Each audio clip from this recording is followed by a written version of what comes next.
မင်္ဂလာပါခင်ဗျာ KCC ကွန်ပျူတာသင်တန်းမှာကြိုဆိုပါရခင်ဗျာကျွန်တော်နာမည်ဟိမင်းကျော်ပါကျွန်တော်ဒီနေ့အတွက် PowerPoint သင်ခန်းစာလေးတစ်ခုမျှဝေချင်ပါတယ်တော်တော်များများကျွန်တော်မေးကြတယ်ဒါကတော့ကျွန်တော် basic တင်မှာပါတဲ့သင်ခန်းစာလေးတစ်ခုပေါ့နော်ဓာတ်ပုံလေးတွေစီတာဘယ်လိုလဲဆိုရင်ね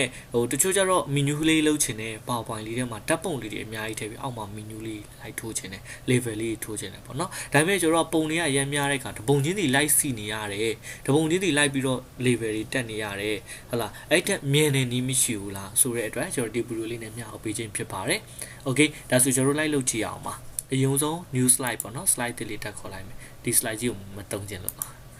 အဲဒီ test only ပေါ့နော်နည်းနည်းလေးရှင်းနေရလေးထောင်းလိုက်မယ်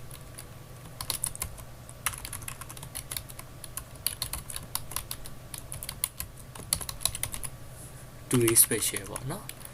menu ပေါ့ဒါပေါ့ okay အလေကောင်စံနာလေးချိန်လိုက်ဒါတော့အယောင်ထည့်လေးရတယ်နော် shape face ဒီအောင်လေးထားလိုက် okay အဲ့ထဲမှာအဓိကကျွန်တော်ပြောမဲ့သင်ခန်းစာအခုမှလာမှာနော်ဒီထဲမှာဓာတ်ပုံလေးစီမယ်ပုံမှန်ဆိုကျွန်တော် insert state ကိုသွား picture ဆိုတာလေးကိုသွားပါနော်ဓာတ်ပုံတွေပဲမှာရှိလဲကျွန်တော် graphic design ပြဒါတော့ Google မှာမှာရှိတယ်ဓာတ်ပုံလေးပါ okay ဒါဆိုကျွန်တော်ပုံလေး6ပုံယူခြင်းတယ်နော် okay အဲ့ဒီကကြိုက်တဲ့ပုံလေး6ပုံယူလိုက်မယ်ဒီနေ့ပိုက်ဆောင်လုပ်လိုက်မယ်3 4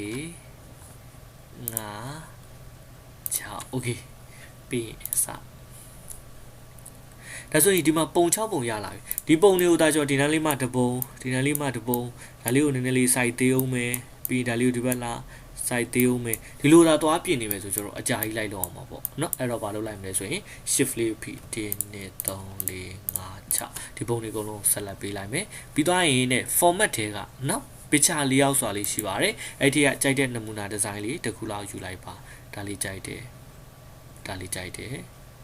ဒီကောင်လေးကြိုက်တယ်เนาะအများကြီးပဲရှိတယ်ကြိုက်တဲ့နမူနာ design တစ်ခုလောက်ကောက်ယူလိုက်မယ် okay ဒါလေးကြိုက်ပါတယ်တစ်ချက်နေလိုက်ပါမယ်ဒါဆိုရသွားပြီเนาะပြီးတော့ပုံလေးတစ်ဘက်ကိုနည်းနည်းလေးတိုးလိုက်မယ်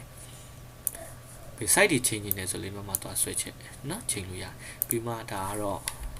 ဘာလည်းမသိဘူးပေါ့နော်ဒါကတော့ကနန်းပေါ့ဒါကတော့ပစွန်ပေါ့ဒါသမင်ကျော်ဒါကတော့ဘာညာ okay ဒါဆိုရင်ဘာလို့ရသွားပြီလဲဆိုကျွန်တော် menu cap ပုံစံမျိုး sorry ဓာတ်ပုံလေးပေါ့နော်အဓိက menu cut ထဲဓာတ်ပုံလေးတွေစီတာလေးတော့ရသွားပြီ okay เนาะဒါအမြန်နည်းလေးပါ okay ကြိုးရှိမယ်လို့ထင်ပါတယ်အဆင်ပြေတာရှိမေးလို့ရပါတယ်အဆင်ပြေပါစေခင်ဗျာ